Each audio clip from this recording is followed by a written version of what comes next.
Good morning, good afternoon, evening, good evening, no matter where you're joining us from. I know we have viewers in from all over the world. Very, very, very special event today. First, I would like to welcome Mark Seliger onto the B&H virtual event space. Great to have you, Mark. Thank you for having me. Very good to be here. And it is our pleasure, and I would like to welcome back to the event space, a long time, the man right there who started it all, back when it was just in person, but now we're virtual, of course. David Brommer, great to have you back. So good to be here. So good to be here. I know it is, and for such a really just an iconic event. I mean, if you guys don't know Mark's work, which all of you should, really just been an icon in the industry, photography industry, fashion industry for decades. And today we're going to be talking about his work over the past year and a half, which is really just not just impactful and really inspirational, motivating work, but it's good work. It's work being done with charity in mind. So before we get started and I kick it over to Mark and David, I just want to give a huge thank you to our sponsor on today's event, Sony, and also to the teams at B&H, at Mark's studio, and at Sony for really making this event happen in such a short amount of time. And you guys have all been great to work with. So I want to give a huge shout out to the people behind the scenes. And to New York Cares, who is a leading volunteer service here in New York. Since last March, they have served over 44 million meals. And all of the proceeds from Mark's book sales are going to New York Cares. So we're going to get that link dropped into the chat and the comment section on YouTube, Facebook, live stream for those of you joining, so that you can check that out. And please consider purchasing that book, as all the proceeds are going to a wonderful cause. I'm going to get out of the way, though, but I do want to remind you that questions are welcomed. If you do have any questions or comments, you can drop them into the comment section. If you're joining us on one of the simulcasts, or if you're right here on Zoom, we have that wonderful Q&A module. So, gentlemen, take it away. All right. Thank you so much, Derek. Appreciate it greatly. And it is truly great to be back here at the event space. But this story with Mark Seliger began a couple of years ago, where we reached out to Mark to be a host for one of our large-scale events called Depth of Field, which is it's an amazing program. It's a conference that takes place live at the New Yorker, but this year we did it virtually. And because Mark wasn't traveling so much due to COVID, with job restrictions and travel restrictions, he was able to give us time for Depth of Field, and it's where we met Mark for the first time. And it was an amazing, this was in March that we recorded Mark in your interview. And, you know, it was an interesting time going back a couple of months ago in March. You had the prototype for the book. You had the first, The City That Finally Sleeps book, and you were so proud to show it off in your archive room. And it was really quite lovely. From there, you came to our Depth of Field, and we had a beautiful interview session with you, which I recommend everybody check that out. We have that on YouTube, and really got into your psyche and your background and introduced you. And I know that there are people, believe it or not, who may not actually know who you are, Mark. So if you'll allow me, I just want to say a few words about you and how an important photographer that you are. Mark was the lead photographer for Vanity Fair and Rolling Stone for a decade, and it was over a decade, actually, the 90s. He is an incredible portrait photographer, and what I've always loved about Mark's work is that I think it's really easy to make a portrait of a very famous person. You sort of can't go wrong in many ways. But I've seen Mark treat unknown people and incredible Academy Award-winning celebrities and make these beautiful portraits of them. And, Mark, I'm a fan. You've influenced me. I'm a portrait photographer. But for The City That Finally Sleeps, you turned your camera onto something that didn't have people in it, and it had your beloved city. So if you could just kind of tell us a little bit about the book and where you came from and how it all started. Well, it's interesting because I had my early beginnings with landscapes, or I should say cityscapes, was in a project where I was working with a platinum plating process. The book is called Listen, and it's using general themes of landscapes, nudes, and still lives as, kind of the template by that book. So I spent a lot of time in the city figuring out what landscape really meant to me. and the city really offers itself to that kind of poetry.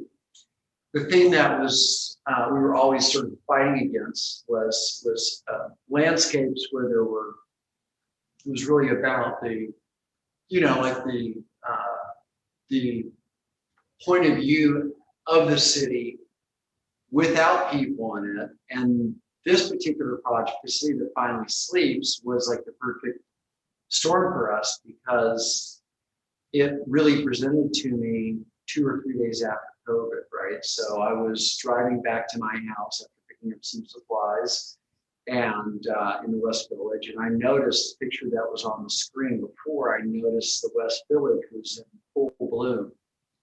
And what was so dynamic about it is that it was the height of the springtime. Cherry blossoms were like just arching over the streets. They were making these perfect canopies, yet there was nobody there. So the kind of hypersensitivity to the streets, which were moist from, you know, early spring rains, just became, I don't know, almost like a Edward Hopper painting. Everything just kind of heightened for me. And so I took a couple of pictures and posted them on Instagram. And the response was so overwhelming from, I think, a lot of expats, a lot of people that had left the city a couple of weeks before. There was this curiosity of what was New York City like now that everything was in lockdown. And so to me, that was really my responsibility. I was here, I wasn't going to go out of town, I was going to stay put. And like most documentary things that I invest in, I tiptoed through, collect, you know, half dozen images. And I just kind of test the waters, not only through, we did this through Instagram and then later through a Radhika Jones and Kira Pollack from Vanity Fair so generously put it in an early portfolio, and then we carried the project. It was really about seeing what the collection would feel like if we went, you know, to the limits of how long we were going to be in lockdown. And that was really determined, the project is really determined, you know, for us, or for me, I should say, when George Floyd was killed, the project was then wrapped basically because the city had taken on an amplification and in a different way. And, you know, I think it was important for me to kind of put everything down and just have my own experience during that time. I mean, you know, you could tell that it was the perfect intersection for the city, right? Because there were no tourists, there were no people on the street that were kind of casual. And it was really about this emotional, important time that people really showed their feelings, amplified what was on their minds, and to be very specific about how change needed to happen and needed to happen quickly. And so going back to The City That Finally Sleeps, it was a very short time. It was just 2.5 months, basically, almost 3 months. And every aspect of it was important for me to try to get, because I felt as if, even if it wasn't going to be a book, I wanted to make sure that my time was spent documenting. Would you say that obviously COVID was a traumatic experience for humanity as a whole, not just New Yorkers, and we all had to come to grips and deal with the sudden changes within a couple of weeks? You couldn't see loved ones, the travel restrictions, all the plans, the Oscars, everything just changed. Would you say that when you embraced this project, was it a cathartic experience for yourself, not just the city and New York cares, but doing something, and of course in your favorite city, in your backyard, the project itself? How do you did you feel better doing it? Well, I did feel better doing it. I felt it was an opportunity for me to be able to do what I do best, and that is storytelling. And within the confines of these new confines, which was very interesting for me, of not focusing on, you know, a person, people, situations. I just really let the city kind of talk to me, and I listened. And that to me was what I was interested in finding out. The catharticism of it came from, as I would meander through different areas, or I'd drive up into different areas, or I would, you know, stop and just wait for the light to change. I was reminded about my very first beginnings in New York City, which in some ways was an eye-opening moment to be able to, you know, to really grow. And so there was a lot of memory involved in, you know, crossing, for instance, you know, 2 o'clock in the morning, crossing Washington Square Park and it being semi, you know, quiet, you know, 25 years ago. And I remember like being fascinated by the whole fact that, you know, here I was in this place that I never thought I would get to, and I was living pretty much the dream, and experiencing these great monuments and these great, you know, historic places that had been photographed so many times, had been walked through so many times, and people had enjoyed. And then during COVID, when I revisited it, not only did those memories come up, but I noticed things that were, you know, that I had passed by 100 times, and I didn't really connect to. So it was really like cathartic, but it was also like, it was like reimagining being here again. It was kind of like it was like a second marriage. You had about 100 images were collected in total from the project, this 2.5 months of shooting? Yeah, I mean, David, I don't think we spared one image. I mean, I pretty much, when I would go and I'd photograph something, we knew that, you know, the idea was not to overshoot, but just shoot long enough to where I felt that it was covered, and then move on to the next thing. My assistant at the time, Davis McCutcheons, was very generous to kind of, you know, rebooted the studio pretty quickly. And I think also he felt like, okay, how long am I going to sit at home and work on my Rolodex or whatever, or retouching? So he came in pretty early on, and we rejoined forces and kind of did it together. And it was really nice because it gave us a chance to kind of like share this experience.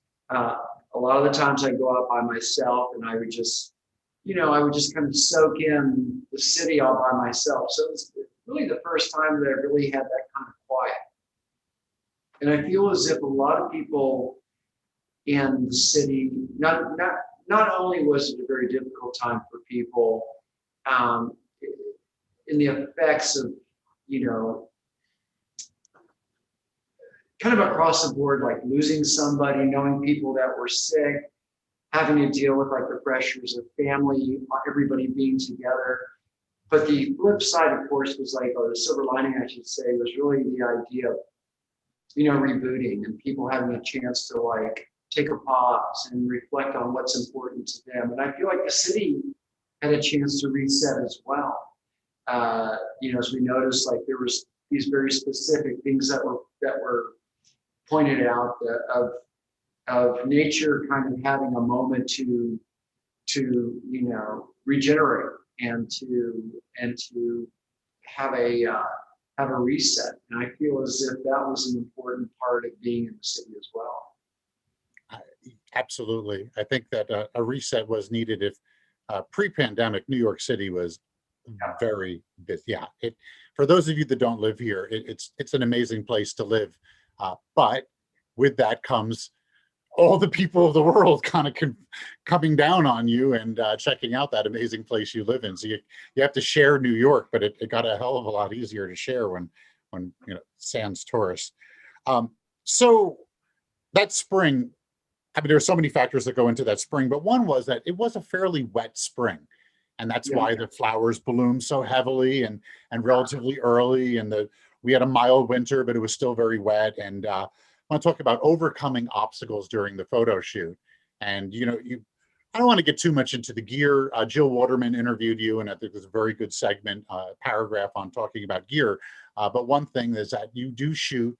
First off, Mark, you're a photographer's photographer. You don't shoot with just one thing. You shoot with many things to get the job done. And when I came to your studio, I was delighted to look down and see 4x5 film holders. That's just an amazing thing. The camera is a tool to you, and you'll use an old hammer or you'll use a new pneumatic hammer. It doesn't matter to you. It's a paintbrush, and we determine what the project will be or what the paintbrush will be through many different decisions, whether it's printing, whether it's a certain kind of a feeling of hyper real, whether we want it to feel as if it's like I said, it's really just a paintbrush. You do shoot with a number of cameras that are better suited to the studio, very high-end cameras like the Phase IQ. But when that adverse weather, misty, foggy conditions, I think you found that the Sony Alpha camera, the weather sealing on it, it's really a camera that's designed for. The Sony's kind of lent themselves to like the more kind of inclement weather that we were experiencing, and also one of the great moments is that at like 4 o'clock in the afternoon on a Tuesday, I think Tuesday or Thursday, we were on Park Avenue, and there wasn't a soul on the street. This is like rush hour traffic normally, and there wasn't a soul on the street. There was maybe a couple of taxis that were out and about. And we got a 12-foot ladder and a super high tripod, and I put on a Sony and I think it was a 400 lens, 300 or 400 lens, and just hung out there until we basically got dark, and just kind of waited for the light to shift and played with it. But I wanted that kind of super compression in this particular photograph, so you could see as far as you could on the avenue. It was like this really beautiful kind of like mounting of a canyon. We're going to show that picture in a second and talk about all those went into each photograph and talk about the book and whatnot. The one other question I had for you though is that I like that you embraced a spontaneity to this project. Yep. When I interviewed you, you echoed something that all the biggest successful photographers, their number one thing is that they all say, and you said it, preparation. Know the photo shoot you're going and be prepared, because anything can happen.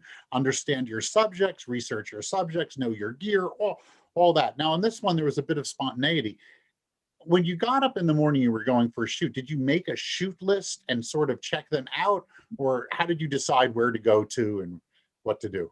No, I mean, this one was very much about just, about the seat of my pants, to be honest with you.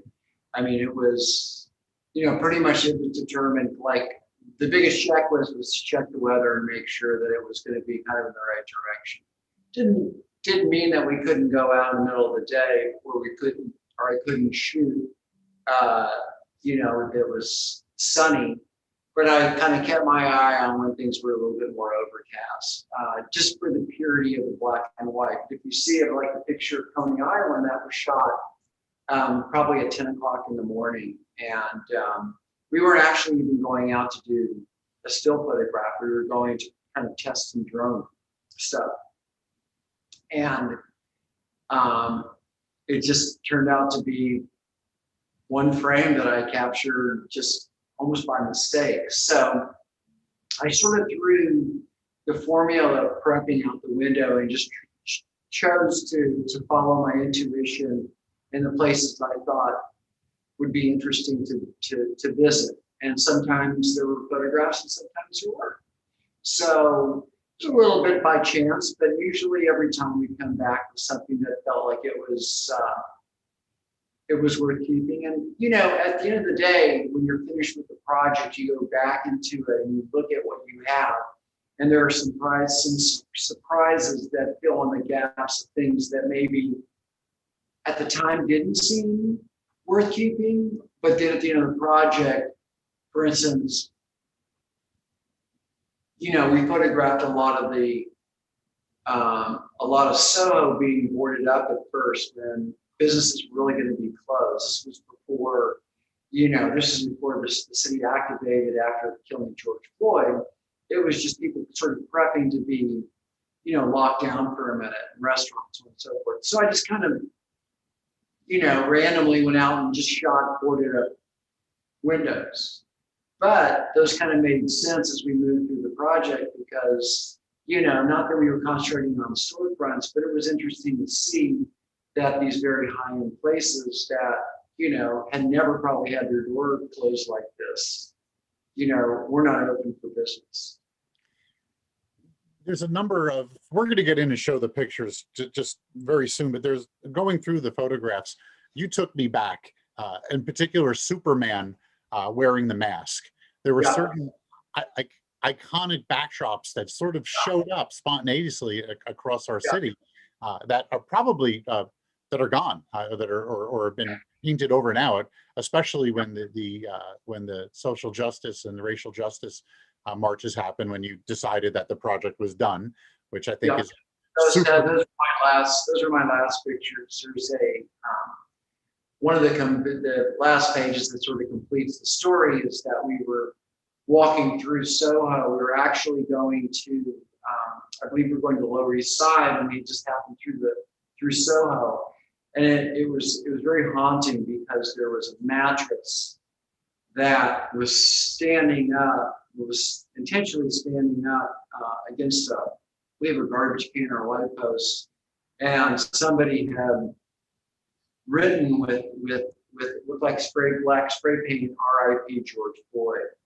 and to me that was like kind of the closing statement where we were really entering in a different kind of language. The city was obviously activated with a roar. People were really calling for for justice, and they were really very focused on being, having that amplified. And so that was kind of like turning the pressure a little bit off and going into a different valve of sensitivity. And, I personally couldn't see going in and photographing, this kind of, emotional state. And I also needed a moment to be able to process it myself. Yeah, it makes sense after you look at the work, because it did change so dramatically. Really, all those boarded up windows became canvases for the message, the BLM message. That's the whole narrative completely changes. I think is very important. If you go back into your history, you follow like the essay photographers, and even people like the fathers that really kind of married photojournalism, documentary, and kind of modern day documentary, like Robert Frank or Walker Evans. Walker Evans, obviously, before Robert Frank. There was a lot of attention to the idea of photographing signage, right? Like, that was a part of a never-changing landscape. And, as someone who's going to record, right, like you're going to take a period of time, whether you find it to be like the most fascinating period or not, you're essentially setting a record in order to be able to kind of pass it on or not, right? You're just going out there and you're finding that, okay, this documents where I am at presently. And that's a lot of foresight, right? Like that's the intensity of foresight as a documentary photographer, is that you don't know what it's going to mean to somebody in 20 years or the following day. And so it's an activation that I think very few people feel responsibility to. Now, if you go back into, like a James Nachtwey or a Gilles Perez or, any one of your incredible, war photographers, they're taking it a step deeper, where they're going into a situation which is obviously like threatening and difficult and, challenging on all fronts. And they're recording, the horrors of our world. And so there's different ways of doing that. But I've always found with the documentary project, it starts with the destination, and then you move through it and you see if there's something there. You develop your own point of view. You're not only taking basically everything that you've been taught in terms of instinct and communication, and you're utilizing it in a way where you're taking a chance of documenting something that's going to communicate to other people. And that's the greatness of photography, right? Like that is the thing that you can share. I even believe that, a medium like Instagram is so great because it gives photographers an opportunity to maybe test those waters in terms of projects or in terms of imagery that they might not feel is relevant, but yet we know that all imagery is relevant. Mark, I grapple with social media and Instagram, and if it's good for photography or bad for photography, but I'm going to give it a good for photography because Instagram is where your motivation seems to have really started with this. You did what a photographer does. You shot, you got feedback from Instagram, and then you went in deep.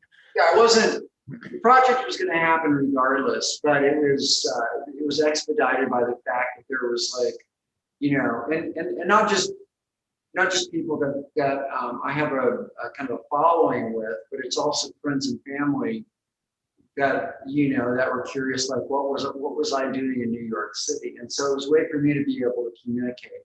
And I'm better at that than like picking up the phone or doing Zoom. So I just go out and take pictures and put them up and let people know that, hey, I'm alive.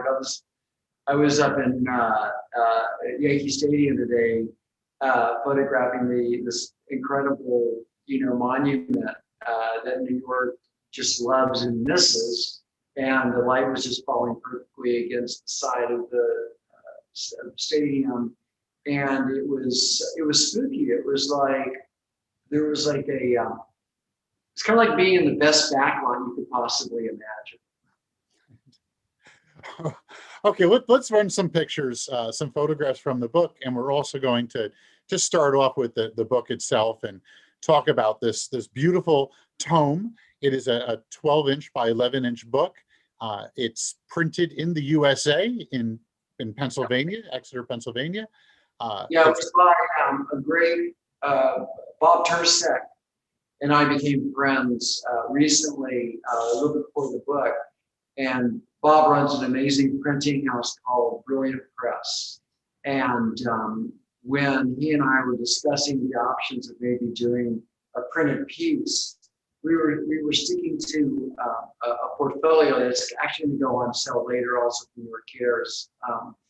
But he loved the idea of experimenting with like the highest quality of his ability and bringing this book into almost like a three-dimensional feeling, like through his printing process, which I've always been activated by in terms of my own knowledge of printmaking and bookmaking. And so he really brought this to fruition for us, and definitely a 50% partner, if not more. Thank you, Bob, and the good people of Brilliant. That's I think that's key. You had a process working with your printer, but they did a fabulous job. The 400-line quad tone, they were able to maintain just a beautiful gradation, and it's just such a pleasure to see that in a book. This is not a cheap book, cheaply made book. However, before we go further, Mark, at $60, I'm a book buyer. That's a buy. I mean, that's really The good news is we had a patron in Texas who's a good friend of mine, who I've worked with over the years and got to meet his family, and we built a nice relationship. And he actually was very generous enough to sponsor the production of it, which gave us the freedom to be able to really put our time, efforts, money, costs that was left over into the design. Ole Lund, who is an amazing designer, designed the book for us. And then my staff worked seamlessly with him to be able to really get this out quickly. So the point was that we we kind of had the flexibility to make this really beautiful art book, which I'm super proud of. It's one of my favorite printed books. And to have all these different experts jump in. Then on top of it, we were able to print it almost immediately. And by putting it out on our site, it really cut the time that we could get it out so that, it's relevant today, right? Like now's the time for people to be able to have something tangible they can hold on to be able to pass it on to friends and family that says, hey, we may be moving in a different direction right now, but let's not forget. And that's always been the idea of record keeping, right? It's like, it's those moments that you don't want to forget that we need to like throw back into our consciousness, which is, unfortunately, we're in such a state of like short memory span that, most of us don't even remember what it was like to like, okay, we're not actually going to be able to go out for the next 2 months. And if we do, we need to go out and just get the essentials, which was groceries. And we wanted to stay away from people. And now, we're in a completely different time. And it's kind of a forgotten landscape. But those memories are the things that will help us prepare for the things that are going to happen inevitably in the future, and also hopefully prevent those things from happening. This is one of the super cool images from the book, and it's like you're channeling a little bit of Henry Cartier-Bresson. You framed up the photograph, and then all of a sudden the messenger came. Can you just talk about this image a little bit? Yeah, this is one of my favorite streets in Chinatown. And what's so amazing about this street, and I'm sure you guys know where this is it's over on the corner of Cal and Amat. And the street runs like a semicircle. And you can always figure out when you're on the street that there's going to be, myriad of tourists and New Yorkers walking around and businesses. And it's a pretty active street. And what I love about this experience, so I think our second or third picture to go out and do, and I went through Chinatown and I saw the street and I thought, okay, I want to do this photograph, but I want to do it in a way that doesn't feel too romantic. And as I was shooting it, it really felt impactful. But then when the bike rider came through, we were shooting at a very slow shutter speed. When the bike rider came through, I just kind of fired off and then we left. When I came back to the studio, the blur, the motion, the mask, the light on, everything kind of dropped down in tonality. And it really became more painterly for me, more of like an image. I love deconstructing this image, and you mentioned the mask, that iconic mask that became such a part of our. Yeah, we didn't want to beat that. I didn't want to beat that over the head because obviously, you could have gotten wrapped in the whole purpose behind, or I would say probably the whole phenomenon of everybody wearing masks. So my intention was really to make the book about the city and not about people of the city. This just gives you a reference that, we are in this period of time right now. Also, it's a little bit of a nod. We thank all the doctors, the nurses, all the frontline people, but as well as the lowly delivery guy who is probably has immigrated to the United States. And that was such a big activation in the city. All the people that were there to support New Yorkers in terms of being open, the grocery stores, and taking a chance. One of my favorite memories in the introduction of the book is really the preface of the book really starts off about my friend over at Blackstone Deli who stayed open for the neighborhood. He was probably the only one. And his name was Sammy, and just an amazing guy, always had the energy, even though he had to furlough everybody in his store except for his sons. It's a family business. He just stayed open and made sure that everybody had a place to go at 6 o'clock in the morning. It was almost like, Night of the Living Dead. People were sort of sauntering over, looking for coffee. instead of like blood and flesh, they were looking for coffee and donuts.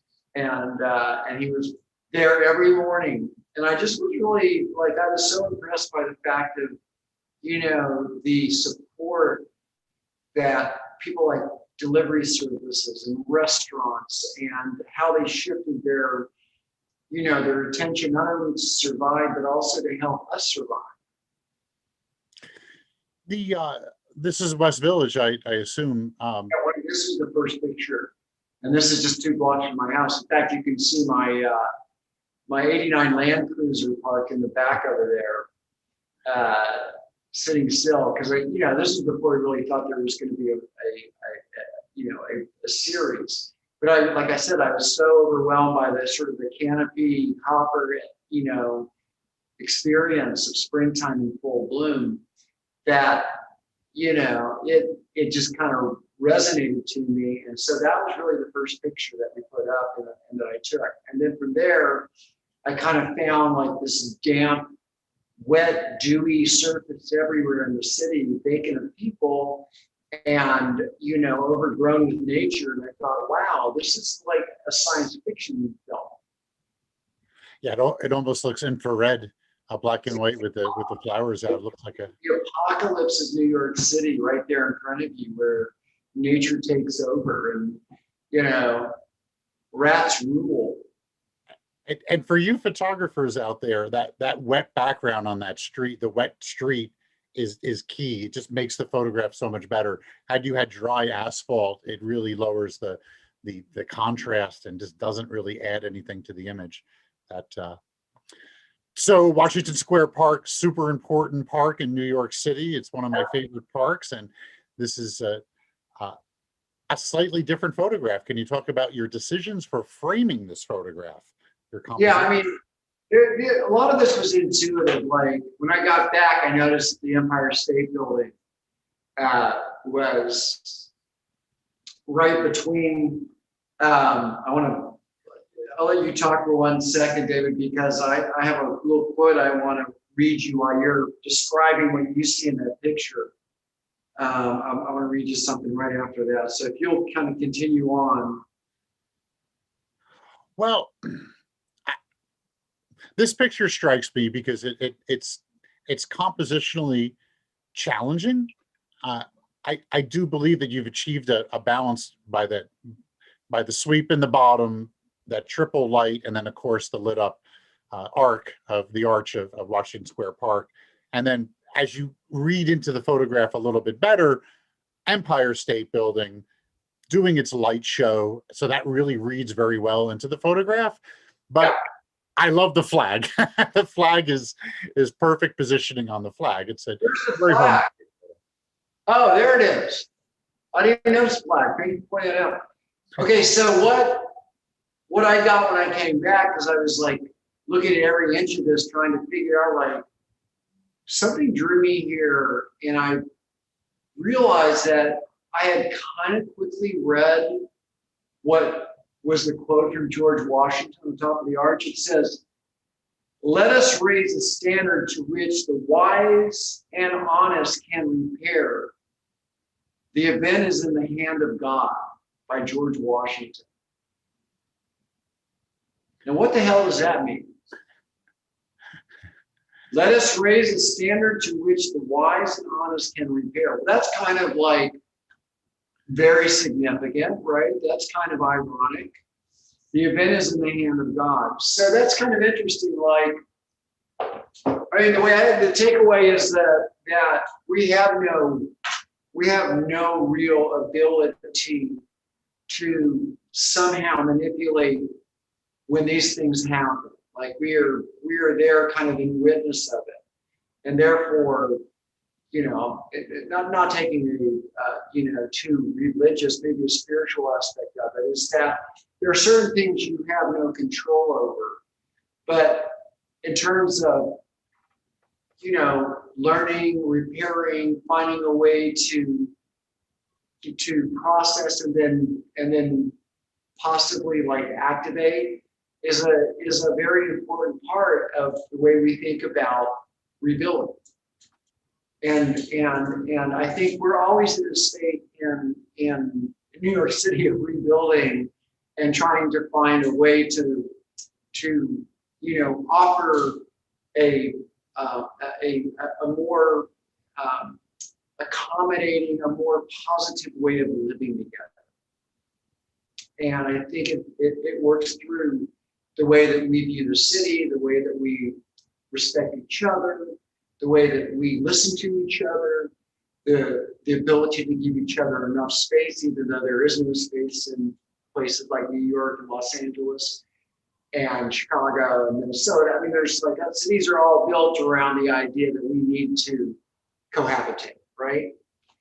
And so there's a lot of messaging involved within a city that helps people to live together. Okay, Times Square. This was a very shocking aspect. You could probably find in Washington Square Park, if you hit the park at the right time very early in the morning, it may be relatively empty or pretty empty, but Times Square is never empty, and we'll never see it like this again. Hopefully we won't see it like this again. But tell us about shooting there in Times Square. Well, this was just, it was really like, I went there a couple of times, and I work a lot with the most amazing, one of the most amazing artists, living artists in our time. I'm friendly with Mikhail Baryshnikov, but I'm on a first name basis with them. So Misha, when I showed him the book, he goes, you're not afraid of the obvious, are you, Mark? And I thought that was really funny because I didn't necessarily go for the obvious at first, but then I thought, well, why not? I mean, the messaging is so different in Times Square. How often are you going to have that experience before it turns back into like every Broadway show and every, H&M ad you can find on the map, illuminating this particular section of New York City? So I kind of did go after the obvious, and this was, kind of breaking dawn, which if you've ever been in Times Square, there's no shortage of people hanging out at dawn, and, pretty full traffic, trucks moving through, camera crews, everything's just like kind of happening. It doesn't really matter what time it is. But I mean, I was on a ladder in the middle of Times Square for probably a good 45 minutes before a cop came over and said, "What the hell are you doing?" You're 45 minutes shooting before someone walked over and challenged you on, that looks like 7th Avenue on a ladder, in the middle of 7th Avenue on a ladder in Times Square. You had that much time to shoot. I'm sorry, Mark, what did the cop say to you once? How did you get yourself out of that situation? Oh, I just said, "Oh, I'm so sorry. I had no idea you couldn't have a ladder on 7th Avenue. I had no idea. I'm so sorry. I'm just visiting." And you just kind of packed up and went to the next set. We had a picture, so Cool. No need in kicking a dead horse. Little Central Park action. Yeah, this was again in the height of March, and walking through we were kind of like the early adventures into the park. I mean, there was nobody really there. There was a couple of people walking their dog, and it was, kind of just it was probably 8 a.m. in the morning. It wasn't particularly like early. And then I just found this like beautiful little grove of cherry blossoms, and I thought, wow, how surreal is this? It just felt, it felt like a photograph from a different time. It felt like, one of my heroes is some of the great legendary photographers like the Minor White or Wynn Bullock, or, that period was really influential for me. So, whether I was really, kind of mirroring that or not, that was in my memory bank. Okay. There we are, it's Yankee Stadium. That's the spooky Yankee Stadium. Which and so I love the, This like one of the great luxuries of like kind of dealing with different formats is that this one was I was using an IQ. What was great about the IQ is that there's such depth within the blacks. You can see it. It's like it really feels like a platinum print. So we're in like complete shadow in there, and then in complete highlight on the top. So it's like you could really get that range. And it was super cool because, you know, even though Yankee Stadium, if you can see the light kind of coming over, it's you know, it's like a moment of full Armageddon where the shadow and the darkness is coming over the city. There's that little glimmer of Yankee Stadium that just, you know, the perfect signage to be able to tell the storyline. Mm-hmm. This is an important photograph that you made in your interview. You talked about this extensively, and yeah. Yeah, so we were on our way back from Yankee Stadium, and I was crossing 125th Street to go to the west side, and here we were at that perfect twilight, right, where the sun is just lowering itself down below the buildings and behind the buildings, and here you had this, which I thought was like, you know, a get well card from the Apollo, you know, and the messaging was all over the city. Like you really got a sense that, you know, it would have been fine for people just, you know, just to lock up the storefront and call it a day. But, you know, it was messaging that I think was so, you know, iconic for people that, you know, even though the places they had, you know, that they had spent so much time at weren't going away, but they were just like resting like the rest of the city was, and that they were still letting you know that they were thinking of you. I like this one quite a bit. Those marquees were a lot of signage went up on the marquees and very common. We'll be back. You know, don't worry, we're not going anywhere. We'll be back. And that one, be well. That just sums it all up. If we could just go back to that photo for 1 second. Another good point on that one is that you're standing now on the middle, looks like the middle of 125th, right? You're in the street. I'm right. Yeah, I mean, it was. No one bothers you. Did you get? Yeah, this period was the perfect time for us to be total renegades and just do whatever we needed to do to get a picture. I mean, we were like literally double parked on bridges and climbing up little police ladders and taking pictures from little elevation points. I was like, well, I mean, if they don't have better things to do besides just come over and arrest me, then, you know, go for it. But it just seemed like I could pretty much, you know, I call it the lawless moment, but we could kind of do whatever we wanted to do in order to be able to capture images. Well, that's a busy street, so it's impressive. Yeah, this was like in the middle of the day and right in the middle of Grand Central. We jumped over a little, you know, barricade and popped up on the second level, and I photographed, you know, the rotunda, which was really amazing. If you look up there, you notice like that's the Zodiac. Yeah, well done. I've seen pictures of Grand Central before, never empty, so that's pretty cool. And then you went out to Coney Island. Yeah, so this was Davis and I were out there, and we were kind of testing these little mini Mavics that we were kind of playing with a little bit, and we went out to Coney Island. It was pretty good out there, and you know, I had a camera with me, but I wasn't really focusing on stills. But there was this crazy like cloud formation where they had been raking the sand. It probably had been there for a good couple of weeks because it was really cemented in the sand. It was almost sculptural. And I didn't even, you know, David, again, I didn't even notice the picture until I got back and popped it up on the computer. But if you notice, like the foreground moving into this curve kind of mimics the wheels throughout the entire background. Mm-hmm. You know, it was like, for me, it was like photo education 101. It's like letting your intuition move very quickly so that those those kind of foreground and backgrounds really make as much of have much of a relationship as the actual image itself. So this was like very abstract the way I think about cityscapes.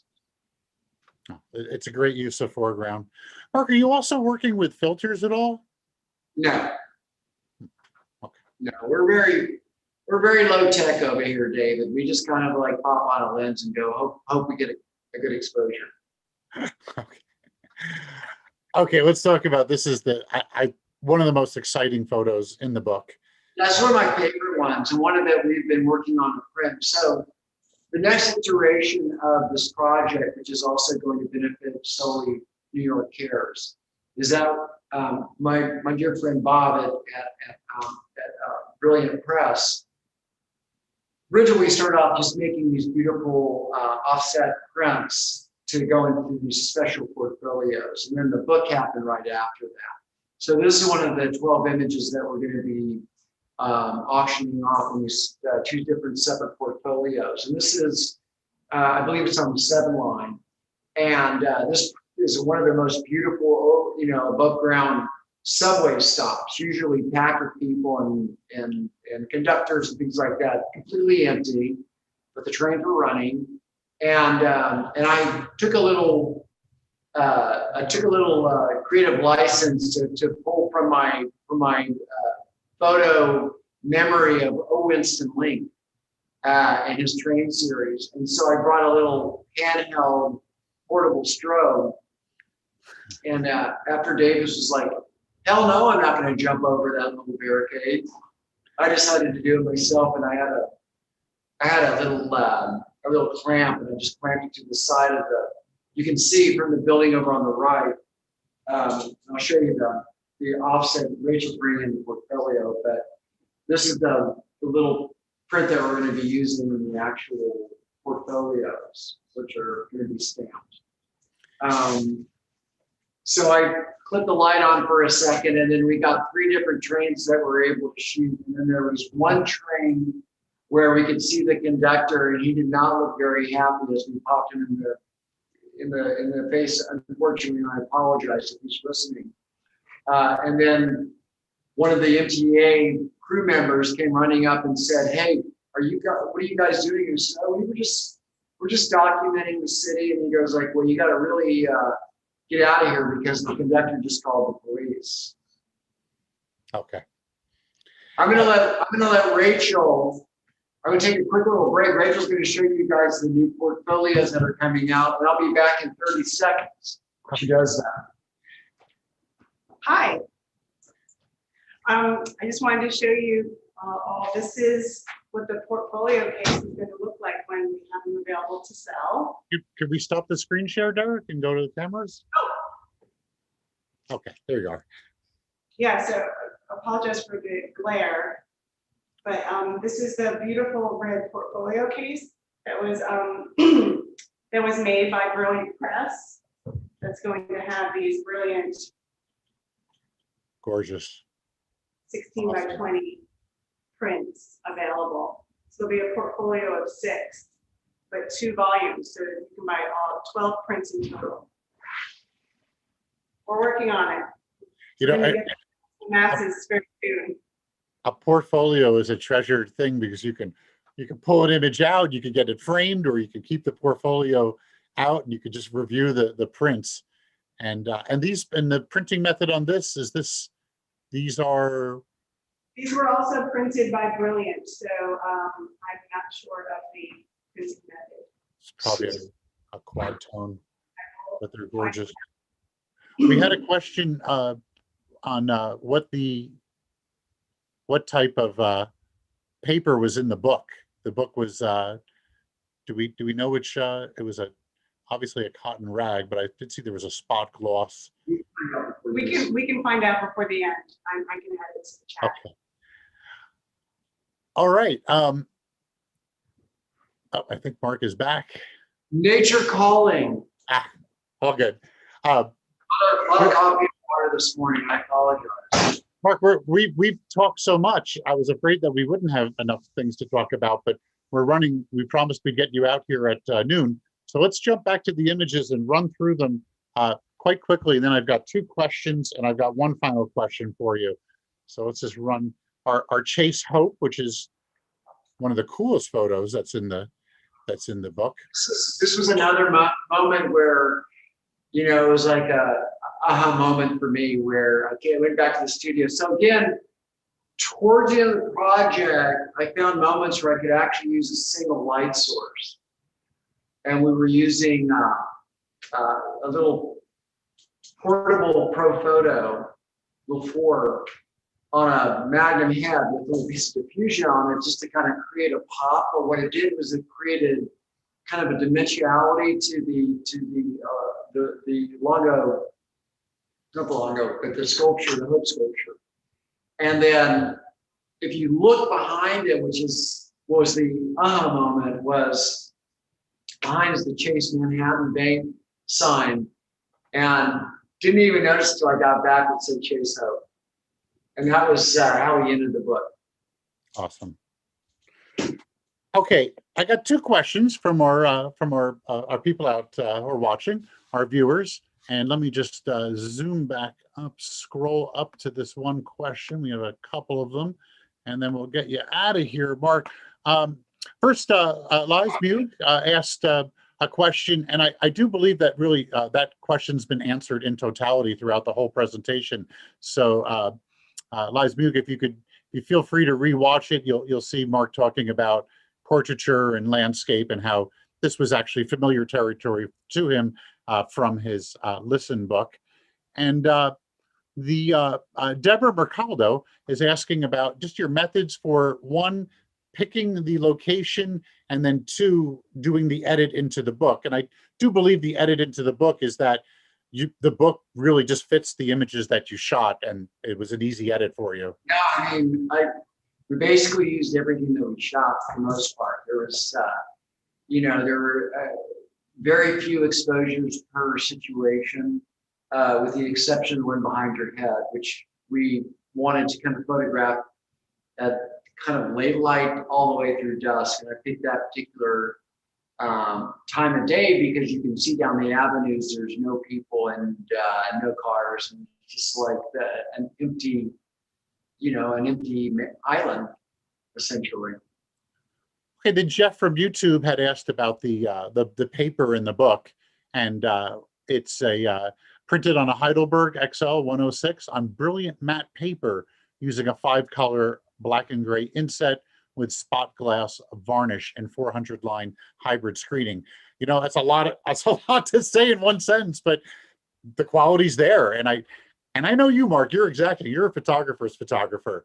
You know darkroom, you know what a print should look like. And that's exactly, Peter from Brilliant was really great with us, and we worked on the scans and the separations in order to really achieve kind of more of a darkroom idea. We wanted this to be something that you could look at, and you could, even though there's kind of a simplicity to the images, there's a quality and a photography experience that you're going to have that I think is truly like one of the most powerful books I've ever been able to print. Mark, we're running very close to the end of this, and I have my one big question. I got a couple more minutes. Couple more. Okay, great. What did this book teach you from beginning to end? When you finally got that proof in your hand, what did you learn from this project and the book?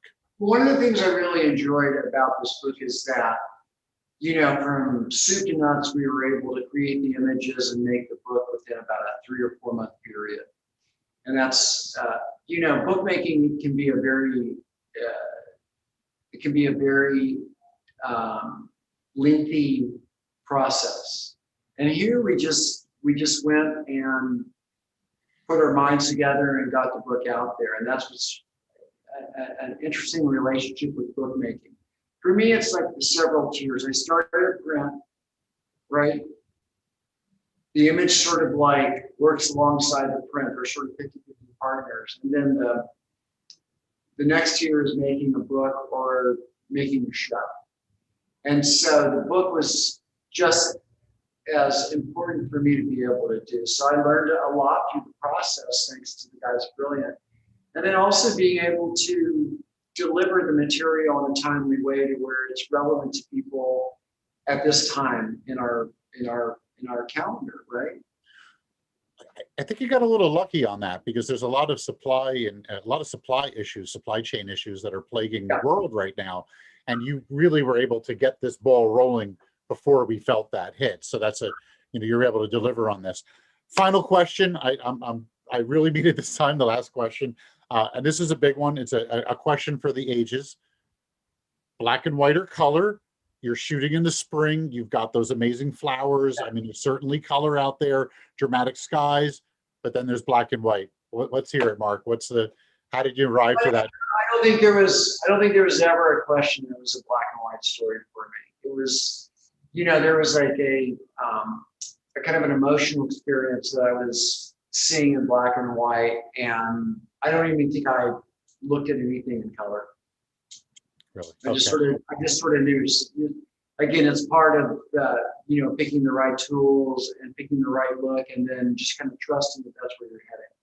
Even when you were in Central Park and you were photographing those budding trees, you were just thinking in black and white. Like I said, I was thinking of kind of a master print rather than it being like a color experience. It was more of like just a black and white, kind of Western bullet kind of an idea. I love you, brother. That's it. It's black and white, I believe, is a vocabulary of photography, and it lent itself really well. Well, we've run out of time. We've got the book is available to order and is shipping now, which is really amazing. I believe if you request when you order the book, and I just wanted to say that we're over halfway through with the sales, so we've already sold out about half of them, and we're probably not going to go into another printing. So there's only about 600, 700 copies left, and that's pretty much going to be it. And all the proceeds go to New York Care, so it's a good cause. Good. Yeah. On that point, that you had a total of 1,500 books done, right? So you're halfway through. So if anyone is on the fence or whatever, go for it, because this is a limited edition of 1,500 is actually that's a very low number. And it's really right on there. And then also where this is the benefactors of this, New York Cares. New York City is a big city. It has a large immigrant population. It has a large urban population, and food insecurity is a real thing. And New York Cares is all about taking care of New Yorkers. And they're out there doing the hard work every single day. And I witnessed it firsthand that they are, not only are they, incredibly good at supplying what New Yorkers need, but it's a volunteer basis, volunteer group of people going out there and doing it with the love and the care that it really needs. And the need is so important. I live in Chelsea, and I watch there's a soup kitchen that usually gets a line about half a block, maybe 3/4 of a block long. Wow, that went snake through 2 blocks. It was really stunning. We went to visit them on a supply day when they were divvying up fresh vegetables and good, solid, organic stuff for people to have, healthy stuff for people to have. And it was just watching the conveyor belt of volunteers like load up boxes for people was amazing. Yeah, and we're just talking, food. We're not talking about being online outside of a Best Buy on Black Friday to get a Samsung TV for $59. These are basic needs, and the proceeds. Thank you very much for being generous, and the proceeds going to this. That's all the reason to do projects like this. It's not only to inform, but also to help, to help financially help these organizations that I think are, they're overwhelmed and they're stressed and they just need help. It's grassroots help, and I would encourage every photographer at some point on their life goals in photography, figure out how you can give back. in the way that you have. You don't, you're dating 100% of the proceeds. This is your love letter to the city, a get well card. And you've raised over $100,000 for New York Cares. That's a lot of meals. That goes a long way. So bravo to you. Thank you so much. Thank you, B&H and David, and thank you for Derek and all the good people at Sony and all the viewers for coming around. We hope you guys enjoy the book. If you let us know, we'll be able to sign it for you after. Bob's been really good about getting us books from people that want it signed. And look forward to connecting the dots next time, David. It's always a pleasure. Thank you so much. Okay. Everyone, thank you so much for tuning in today. This video was recorded, so you can always go back. Thanks, Mark. Cheers. Have a great summer. Cheers.